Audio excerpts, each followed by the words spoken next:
All right, Kevin back with you for another episode of the $1 Million Relationships Podcast. And today I'm here with Susan Brown. Susan, welcome. So awesome to have you on the show.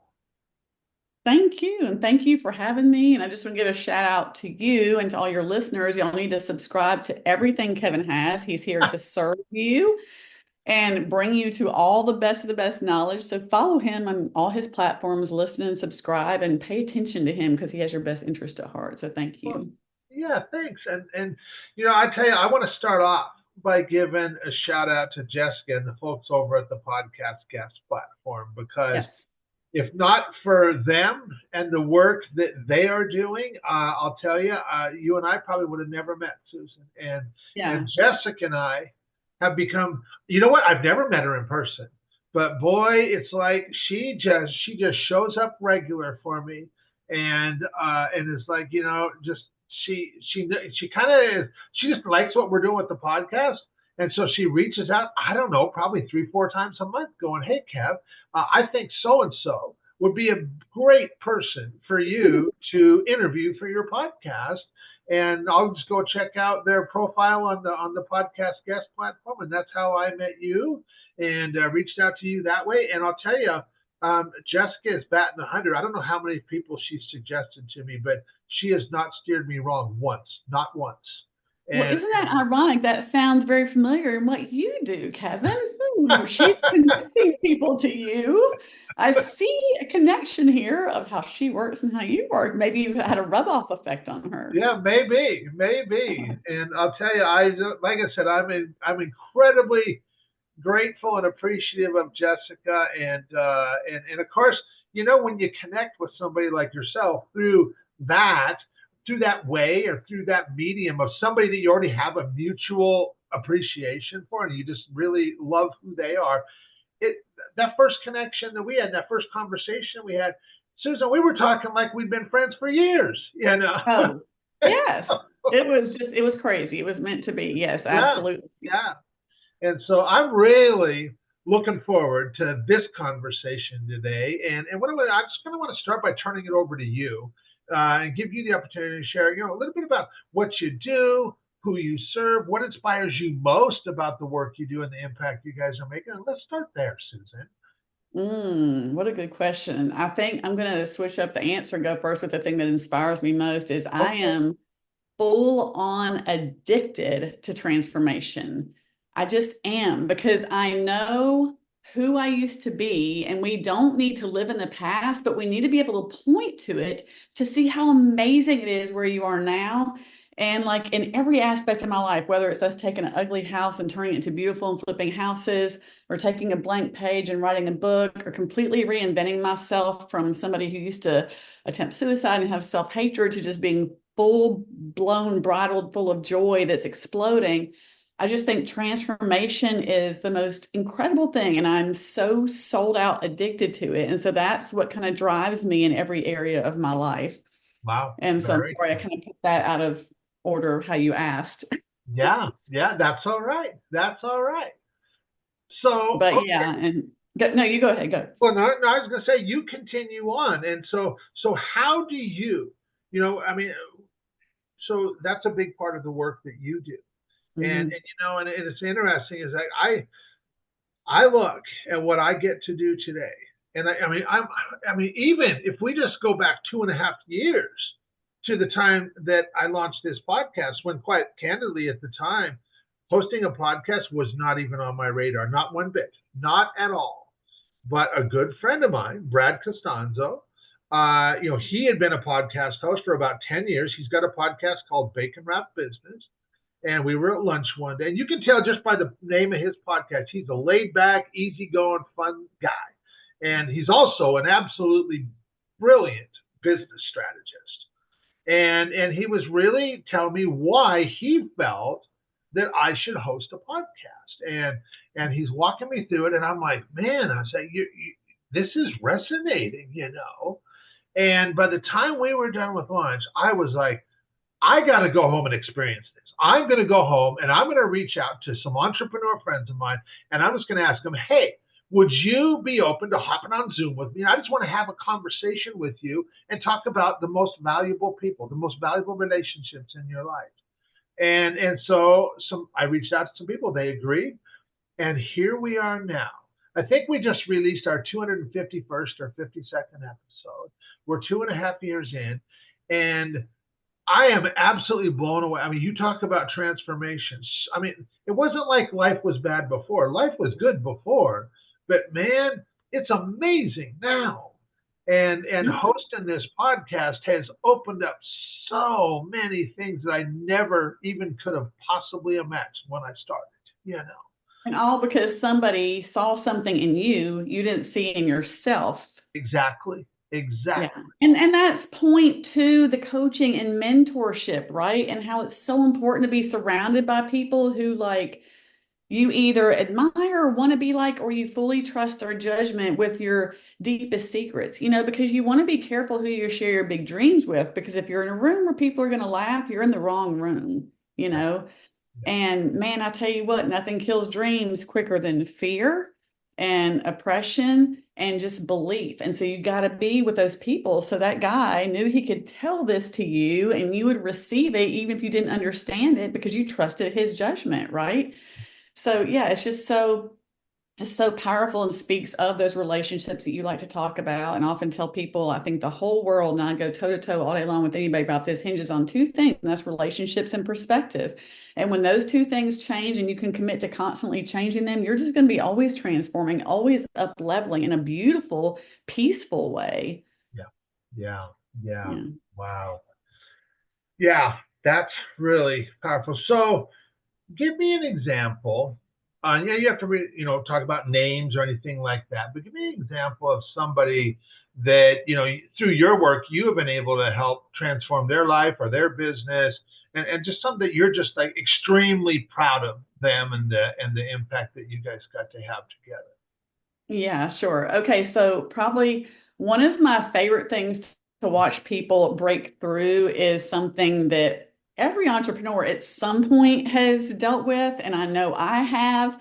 And it's that nasty little booger called imposter syndrome. And man, it doesn't seem to matter if you're at the top of the rung, whatever that looks like, or if you're starting out, that thing can just come in like a beast, right? Yeah. And so I'm a big believer that the depression, which I used to struggle with, and anxiety and the imposter syndrome can be really counteract with action, right? And you don't wait until you feel like it. My gosh, none of us would ever get anything done, right? So there was this particular person I was coaching, and she had this product, and I said, "Well, you can't really do anything until people know about it, right?" So let's are you committed to doing something right now? And she kind of looked at me and she said, "Yeah." I said, "Okay, so here's what we're gonna do. Um, this product is for these people." And so I said, "We'll look them up right now." So we look them up. I'm like, "Okay, we're gonna call this person." And she said, "Oh my gosh, I know that person. It's the owner of this like fancy boutique in this town. I can't possibly." And I actually know her. I've been in there. I said, "Okay, pick up the phone." No, no, no. I said, "Oh no." And then I had to explain to her what you and I talked about. What the listeners don't know is Kevin's so gracious. We both missed each other's schedule. I had lost my voice in our initial time. And so we I got to have a remember. nice Yeah. chat, getting to know each other last week before our recording. And, we talked a bit about this as far as there seems to be in our minds this hierarchy, right? Like, oh, if I make X amount of dollars and this person makes X amount of dollars, then I'm beneath them. But what we all forget is at the end of the day, life and death, we're all human beings. And if you can become, now this sounds counterintuitive, but it's not. If you can become unimpressed with worldly status and impressed with people as human beings, then you will find the confidence that it doesn't matter. You would be able to reach out to, Elon Musk or whoever, because they're just a person like you. And what you don't know, and this is why I was training this lady, and what you don't know is that this lady, this fancy boutique owner, she might be at home praying for your product, but because you are too timid to reach out, you're actually hurting your customers because we get in our heads. And I don't know if this is a woman thing more, too much thinking that we're talking about ourselves, right? but we got to focus on the product, right? Like for you, your product is the podcast, right? And your product is serving. And for me, it's speaking and serving in the book. It's not me. I'm too boring for that, you know?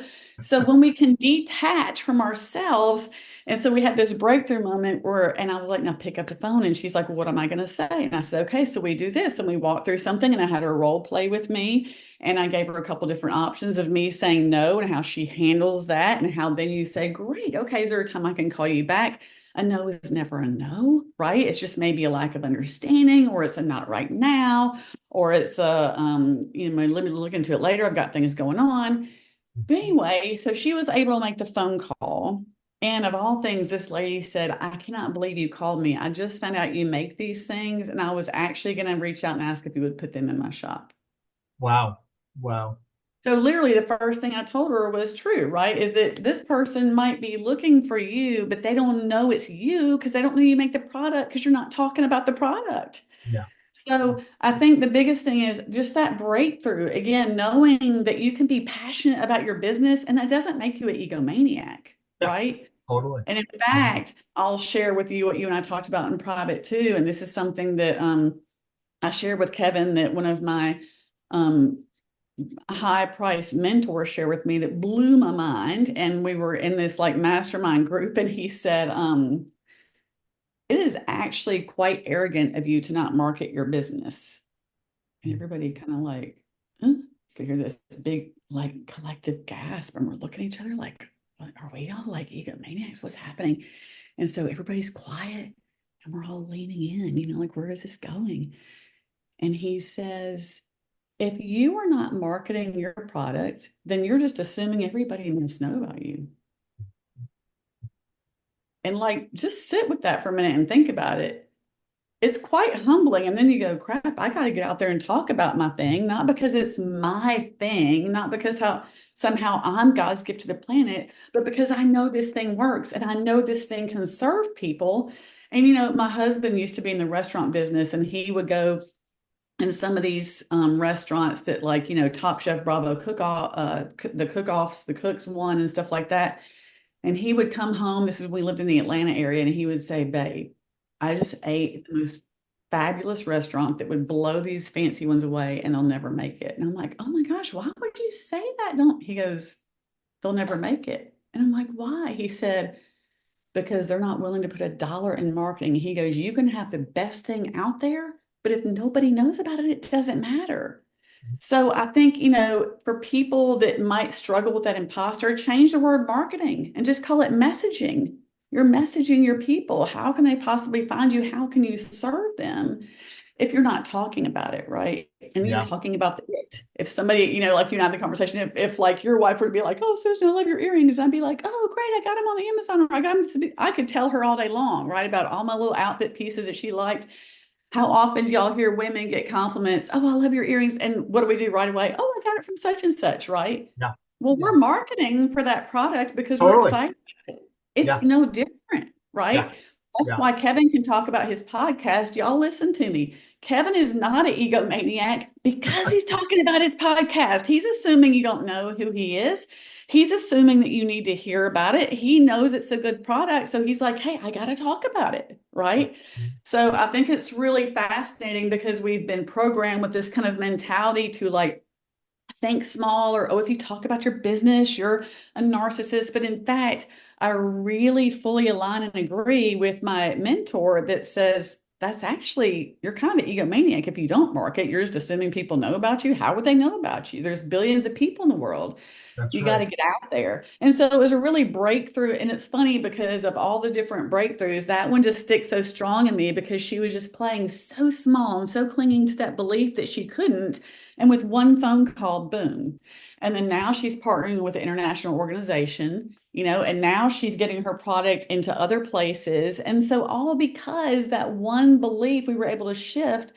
And she even told me recently, that's why I brought up Elon Musk's name. I don't know if we're allowed to even say that, but she said, it's so different, Susan. I said, what do you mean? She goes, I understand now. I'm like, you understand what? She said, people are just people. I could literally reach out to Elon Musk if he was in my niche and knew he could help me. I said, yeah. And you don't worry about, here's the other thing. You can't worry about what happens on the back end, right? When I train people, I'm like, "Let's make the phone call." Well, they might hang up. I said, "Okay, but you're not responsible for the response. But Yeah. you have to make the action. You have to make the initiative. You have to get out there, right?"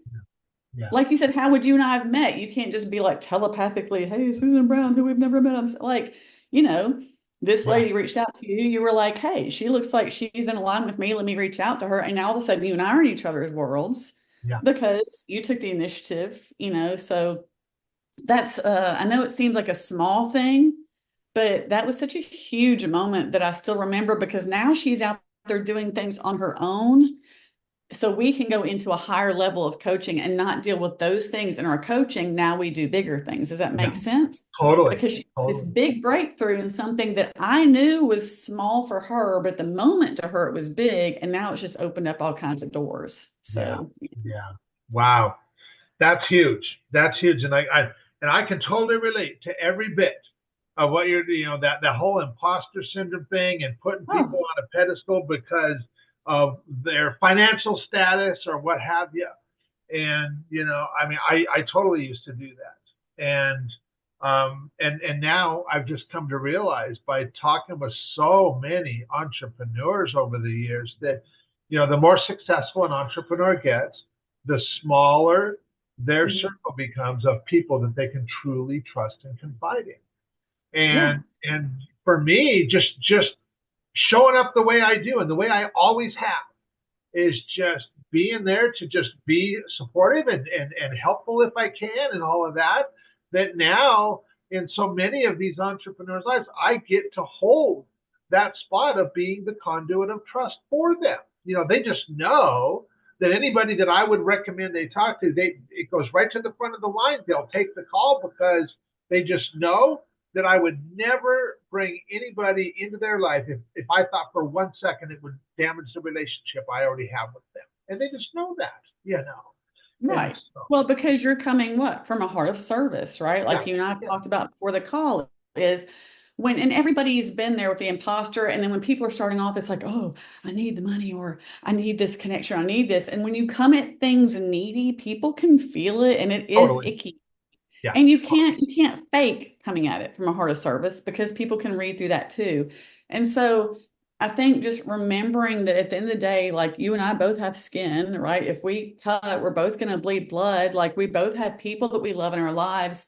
And I think, one good thing, because I'm a big believer in seeing the good in things. So, y'all listeners, I'm not saying COVID was good, but listen to me, listen closely. One good thing that COVID did is it showed people what so a lot of us as a former paramedic and health and safety director already knew is how precious life is, right? So when life is viewed as precious, then your perspective changes and you realize, well, I'm not going to be here forever and I don't know how long I have. And if this thing I have can make a difference in people's lives, then I have a duty and responsibility to get it out there while I am here because I'm grateful.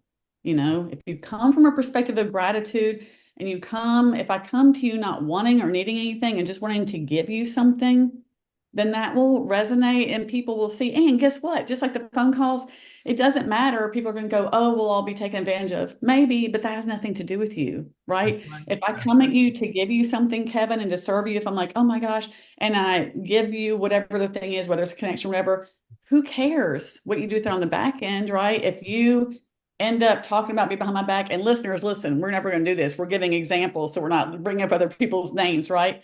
Then that has nothing to do with me, Yeah, right? If you will keep your heart pure and come at things from a service oriented, grateful perspective, then the world just opens up for you and everything changes. And yeah, mainly because you're protecting your heart, and then you're unable to think from a greedy perspective, from a needy perspective, and you're able to actually connect more dots. It actually builds creativity in your mind when you're not overwhelmed with greed, neediness, hyper awareness of self, imposter syndrome. And when you can get rid of those and you step into that place where you're like, "Ooh, here's this great idea for this person. Let me message them." Then the world starts to open up yeah, and joy and hope come in again, which changes everything in your business and your life. yeah, yeah. That is so much truth in that. And what a weight and a burden gets lifted off of us when we just show up that way, you know, Yeah. and Yeah. find out they're like, oh, I could just be me, Yeah. and And so not worry about what happens with that's somebody's right. response to it. That's That's not up right. to you, and that has nothing to do with you, Yep. you know? Yep. Yeah. Yeah. Okay, so now that we've got a little bit of context set, I'm going to switch gears here just a little bit. I'm going to reiterate the question for the benefit of our listeners. So, Susan, have you ever been introduced to a person or persons who completely changed the course of your life or your business, so much so that much of what you have today would not be possible if not for this person or persons? And Susan, I'm really excited to hear your story and your experience around this topic of relationships. Oh, yeah, 100%. And I'll give a little caveat first. I think I shared this with you, and we got to have that pleasure of having a coffee chat, I guess we'll call it, before last week. But, when I think of relationships, I don't just think of human connections, right? Okay. Your relationship with people, your relationship with money, your relationship with your past, your relationship with your future, your relationship with your mind, your relationship with God. So it's kind of like the word invest. Everybody's like, oh, money. No, you invest your time, your resources, your, electricity, your money, your body. So if we take a step back and think of relationships being all encompassing in all areas of your life, you realize that you have so much more control than you think you do. And going back to your question of relationships that have impacted me, yes, the first and most pivotal one, and I know this sounds corny and hokey and cheesy, and that's okay. I don't care. It's the truth. And you get to be, once you pass 50, it's just so freeing. You have no fudges left to give, and you're just Uh huh. honest. Uh huh. I'm just going to put it out there. And he was a person, but literally the most impactful in my life is Jesus Christ. And he actually saved my physical life a couple times. And it was when I was homeless living in my car years ago. This is before I met my husband. And I was a bitter, angry, needy person. This is why I'm addicted to transformation, because this girl here wouldn't like that girl, right? But that's what transformation does, is you just become a brand new person. But what's interesting is this is where I learned that perspective changes everything, including your relationships. So the very thing I was complaining about, Kevin, I have my car. I just need somebody to pay me some money. This was my attitude back then, right? I'm 51 now. I was, gosh, isn't it funny how time, well, I guess I was probably 21, 22. So this is Okay. like 30 years ago, literally 3 decades ago, right? Okay. And I was just like, oh, somebody should just pay me some money so I can get an apartment. And I can't go home and blah, blah, blah. Everything was just very me centric, right? And people listening might think, well, that's different. You were homeless. You just had a car. It's not different. It's not different. And let me explain why. I was bartending, I was hanging with the wrong crowd. Every one of my relationships was full of complaining, bitterness, and negativity, right? If you're a bartender, I'm not saying anything against you. I'm explaining my situation. I do not believe in projecting. So if you're listening, bear with me, okay? And everything I was going through was so negative and so self-focused, and me was every thought I had. Okay. And so one night, and I wouldn't say I was an atheist at this point, and I was raised in a Christian home, but I definitely turned my back on God. I remember saying, if you're even out there, God, then just give me something, throw a dog a bone. I need some help here. And literally, it was like I heard a voice that said, you have a car. And I was like, what? I know all I have is a car. And it was like, it was repeated again. You have a car. And it was literally like somebody hit me upside the head with a brick, Kevin. And I realized the one thing I had been complaining about was actually my biggest asset. I wasn't actually on the streets, right? I had a vehicle to lock the doors for safety. I had a vehicle to keep me from the rain. all of a sudden the floodgates of gratitude were open and everything started to change. I had a vehicle to get me to job interviews, and literally it was like this Damascus Road light bulb experience.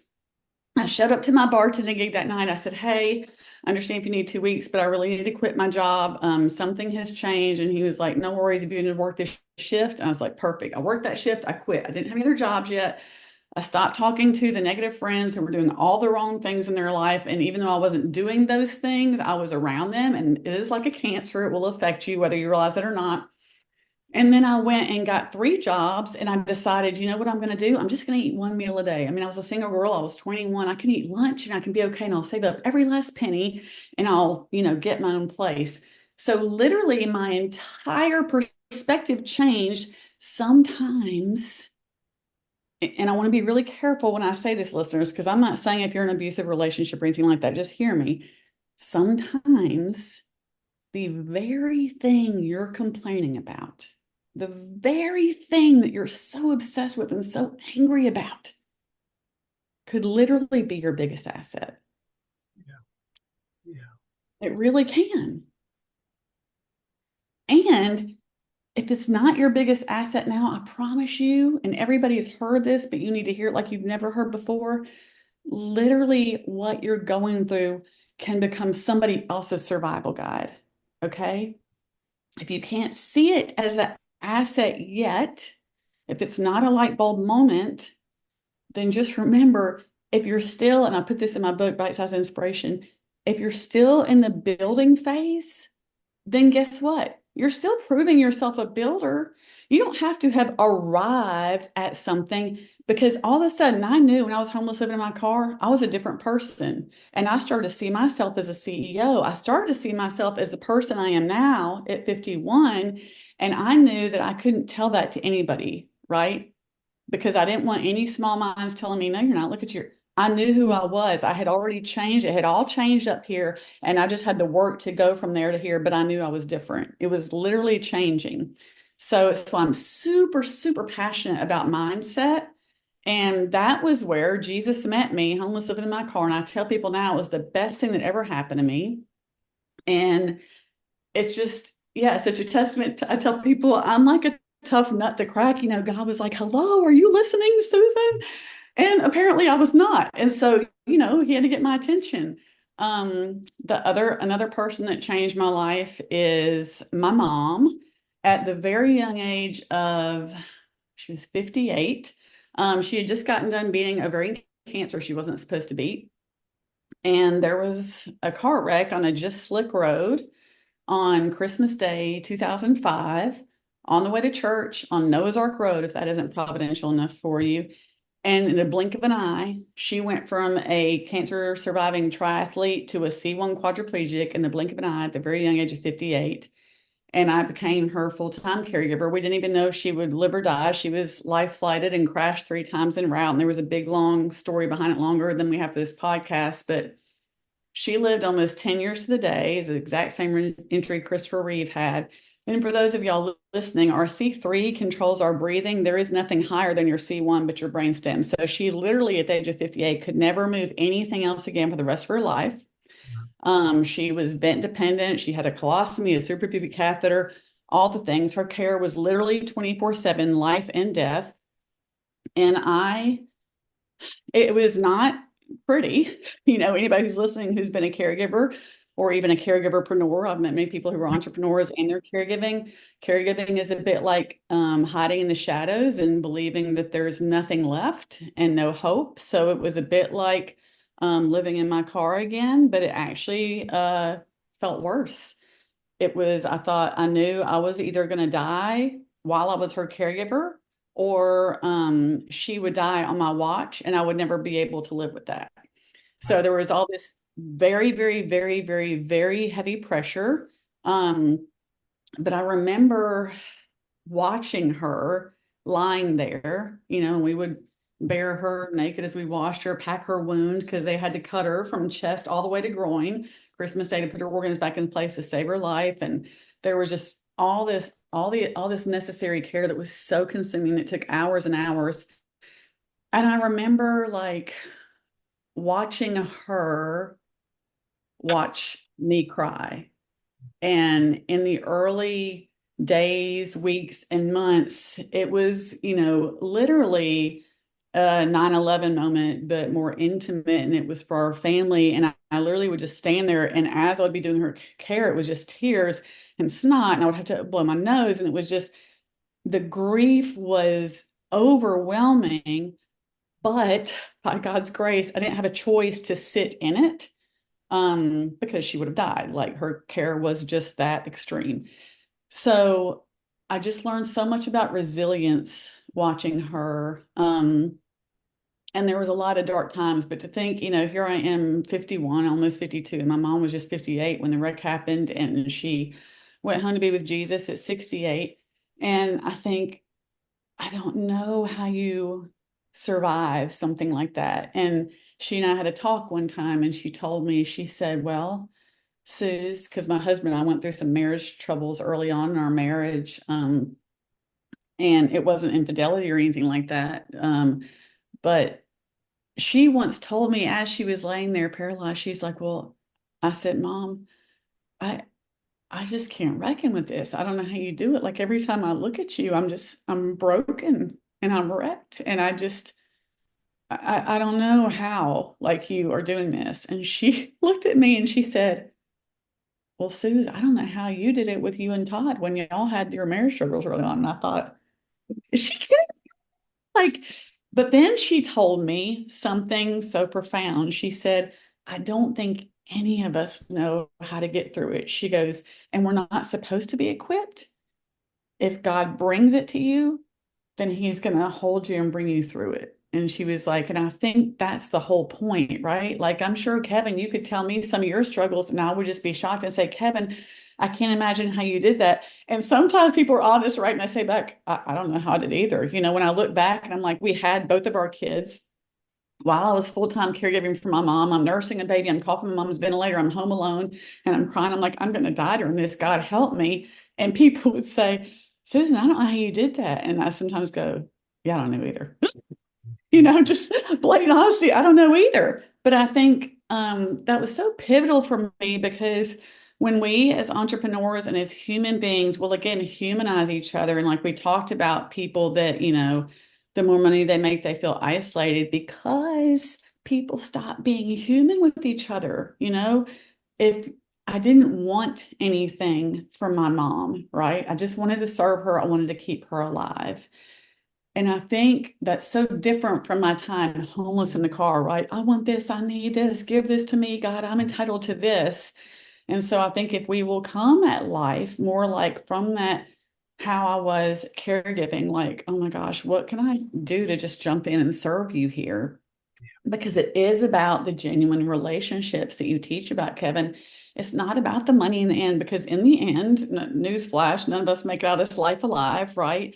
You can't take a single penny with you, but what you do take with you and what will be remembered of you is how gracious you were, how much you loved all in, what kind of person you were, right? And I don't know anybody, and maybe I'm wrong, we can fact check this, that on their tombstone has, had this much or left this much money. It's not a thing, you know? It's beloved father, caring servant heart. It's who you are. Yeah. And so my mom was another person that changed my life. Um, and my husband is, oh, I'll start crying if I talk about him. He is literally, you can probably tell in the few times we've talked, Kevin, I'm very extroverted and I'm like high energy. I say that, of course, I do recharge completely alone. So I think everybody's a bit of an ambivert, but I love people and I love connecting with people and I love pouring into people. And I think you give out what you need, and you also give out what you know what it's like to not have, right? So if you know what it's like to be lonely, then you probably give out beautiful togetherness. Yeah. If you know what it's like to be sad, you try to be joyful. That's why there's so many comedians that struggle with depression, right? They don't want other people to feel that way.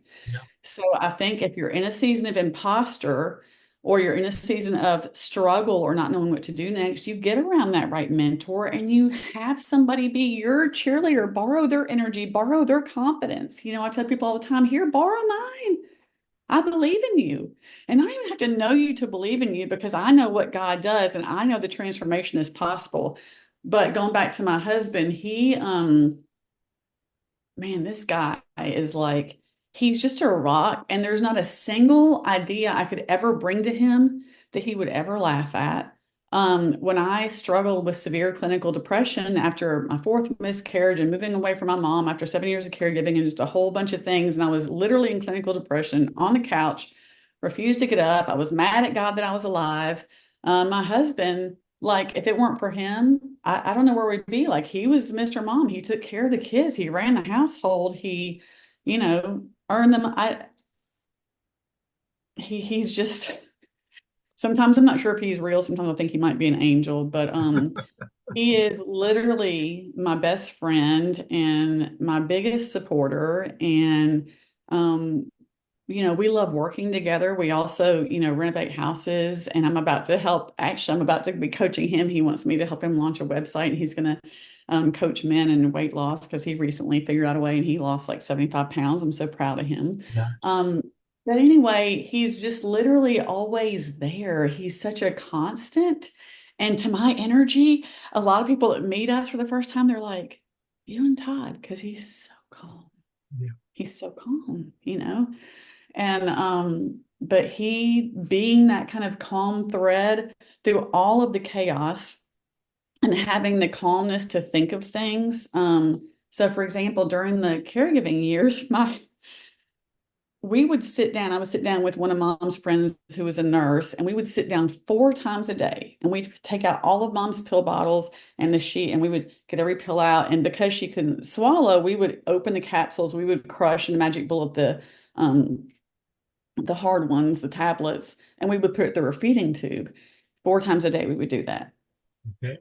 About a month in, my husband comes home from work and he has this little tiny Walgreens package. Looks like there's just one thing in it. I said, what do you got there? And everything was always like, we were all, in the early days of weeks, we were always like yelling at each other. And it was just like, it was stress beyond belief, right? It was just a lot bubbling over for everybody. And he goes, open it up. And I open up this Walgreens bag, and you will never guess what was in there. That was the biggest lifesaver, was a 2-week pill organizer. Come on. But again, when you're in it, whether it's grief or whether it's your own business, sometimes you just need that other person to come alongside you and see the things that to them are obvious. And you don't have to feel stupid about it, right? Like, I didn't feel stupid. I just fell apart in gratitude. I was like, oh my gosh, that's genius. And so then we sat out there one time, built up the whole thing, and we were done for 2 weeks, saving us hours each day. So again, that's kind of a transformation thing. And again, as silly as it sounds, y'all listen to me, especially a lot of y'all listen to Kevin's podcast.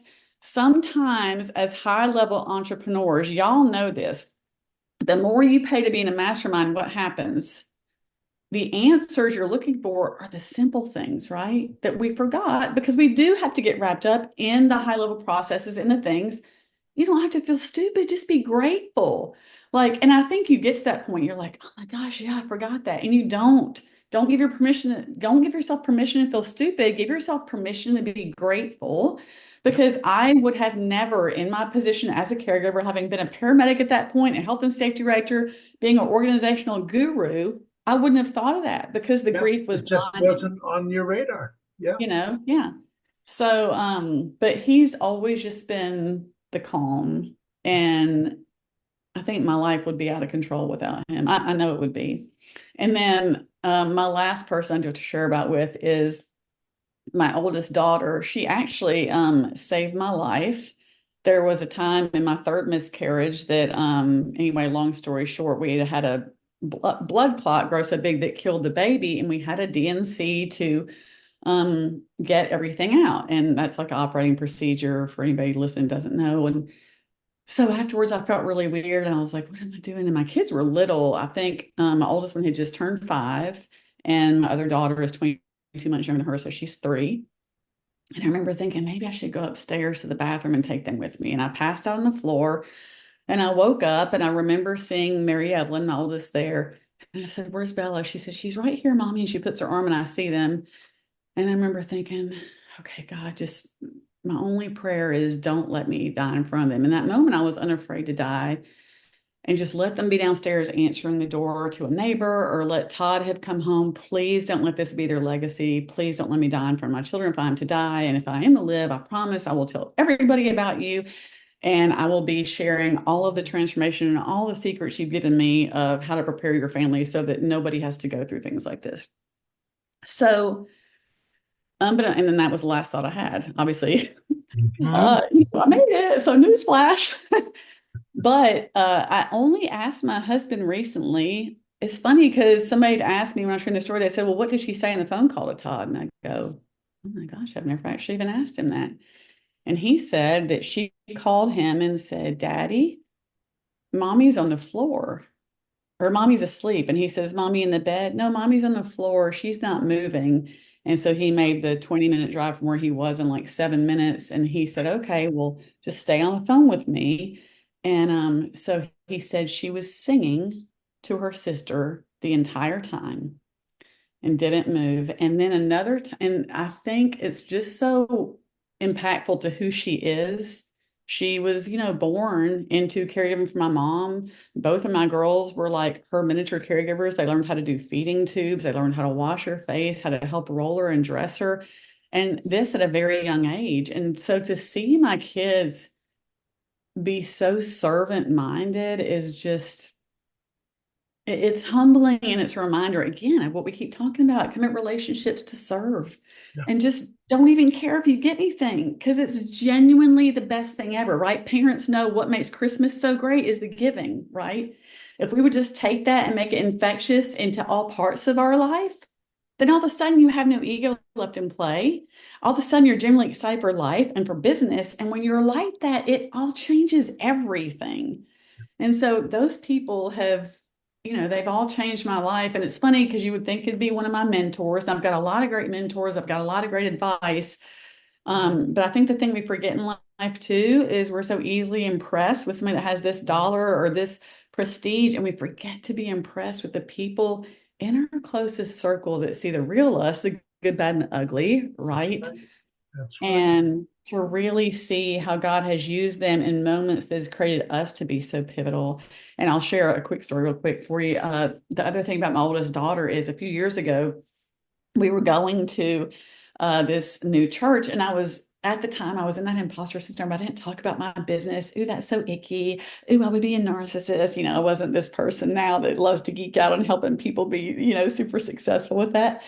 And so this lady asked me what I did. And at the time, we had a couple of locations of a vintage store booth. And I said, "Oh, I'm a homeschool mom and a vintage store owner." And she was 14 or 15 at the time. My oldest daughter, she's 17, about to be 18 now. She jumps in front of me. She goes, "And she wrote a book, and it's amazing, and it's awesome, and it'll change your life, and you should read it." And I remember thinking, "Oh my gosh, I'm going to die." And I turned red, and I'm like looking for the trap door. And I'm like, "Did I pee myself? And where's the James Bond red button where I can just vanish in the floor?" And then this lady said something that changed everything. She said, "Oh, tell me more." And I just stood there with my mouth open. And so my oldest daughter keeps talking. And so this goes back to relationships. Well, and I think I shared this with you when we got a time to coffee chat before. Long story short, because of her opening this mouth to this lady and this person getting this book and then them passing the books around, it got connected to somebody very well connected here locally who's connected internationally. And then the speaking event started. And now it's like, then I have people call me and say, "Hey, I need 40 books for a Bible study. Hey, I need 60 for this. Hey, can you come speak at this event?" All because why? My oldest daughter opened her mouth. Now she's a hardcore extrovert. Um, but it just speaks to, again, what did she assume? That not everybody knows about me. So she was just talking about, like, it'd be like if your wife said, "Ooh, Susan, I like your earrings." And I got excited. She was Yeah. literally just talking about something that excites her, not because I'm her mom. And so that literally changed my business perspective. And you wouldn't think a 15-year-old or 14-year-old could do that. But again, as we get higher up, we sometimes forget it is those simple, simple things, Yeah. Yeah. Yeah. Those are the Susan, people. this has been absolutely amazing. And I want to thank you for taking your time today to have this conversation. I told you before we hit the record button, I knew this was going to be good. And I was like, you know what?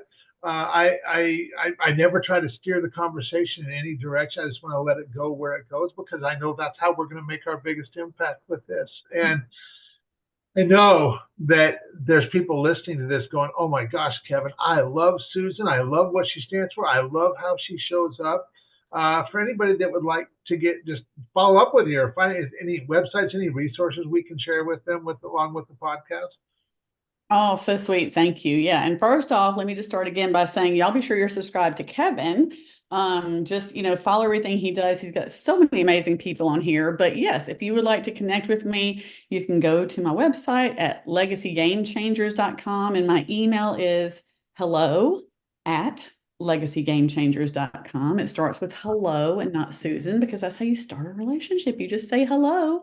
There And you I go. love hearing from y'all. And I do actually have a free training that I decided to give away. And you can go find that at livefreechecklist.com. The free checklist. Um, Okay. Okay. Yep, because the biggest part of transformation is learning to be set free from all those mindset or generational strongholds and getting out of your own head. And so these are my top three that through the decades, through the tens of thousands of dollars invested, that these are the best ones. And I include a little free video training after the PDF. So yeah, go grab that. But yeah, Awesome. Awesome. love to hear from y'all. And again, please keep supporting Kevin. He's just a great guy. He has your best interest at heart. So Well, thanks so much for that. And Susan, thanks so much for taking the time to have this conversation today. I really appreciate it and really appreciate you. appreciate you. Thank you.